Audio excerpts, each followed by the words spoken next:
महंगाई इतनी बढ़ी हुई है, उधर सोचना चाहिए था ना। जो आप उनको राहत दे रहे हैं लेकिन उसके बाद वो परचेस करेंगे तो उनको तो टैक्स कट ही जाएगा ना।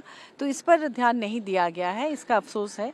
और हमारे देश में 140 करोड़ आबादी है जिसमें 9 करोड़ लोग टैक्स पे करते हैं। बाकी के बारे में भी सोचना चाहिए था कि उनका क्या है, तो उस पर उस तरह से नहीं फोकस किया गया है।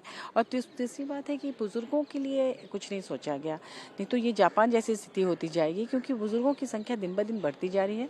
और आजकल चूँकि तरह तरह की दवाएं निकल गई हैं, बीपी की, शुगर की, तो आयु बढ़ती जा रही है। और ऐसे में जो बच्चे होते हैं वो अपने करियर के कारण अपने पेरेंट्स के साथ रहना पसंद भी नहीं करते और रहते भी नहीं हैं। तो ऐसे में उनकी हालत बहुत ख़राब होती जा रही है, तो उनके लिए सोचना बहुत ज़रूरी था। और दूसरी बात, ये जो अर्बन चैलेंज फंड आया है, तो अर्बन चैलेंज फंड में क्या होता है कि जो पिछड़े राज्य हैं उनसे जो उम्मीद की जाती है कि आप इसको स्टार्ट करो, हम उसके बाद इतना पूरा हो जाए तो फिर हम उसमें इतना पेमेंट करेंगे, फिर आप कुछ काम करो फिर हम पेमेंट करेंगे। तो ऑलरेडी जब उन पिछड़े राज्यों के पास उस तरह का फंड ही नहीं है या इंफ्रास्ट्रक्चर उस तरह का नहीं है कि वो उनके साथ तालमेल रख के अपना काम पूरा करे, तो उनको तो फंड आएगा नहीं, वो तो काम अधूरा रह जाएगा या उसमें वो कम्पीट नहीं कर पाएंगे।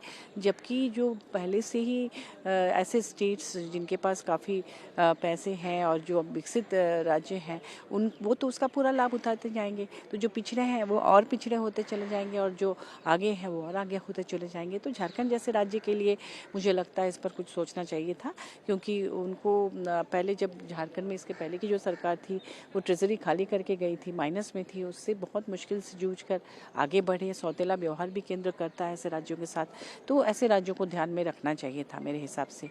और ये दोनों चीज़ें हो गई। और बाकी महंगाई तो मैंने बोल ही दिया, और अभी कुछ स्टडी करके फिर आगे बता पाऊँगी। Thank you.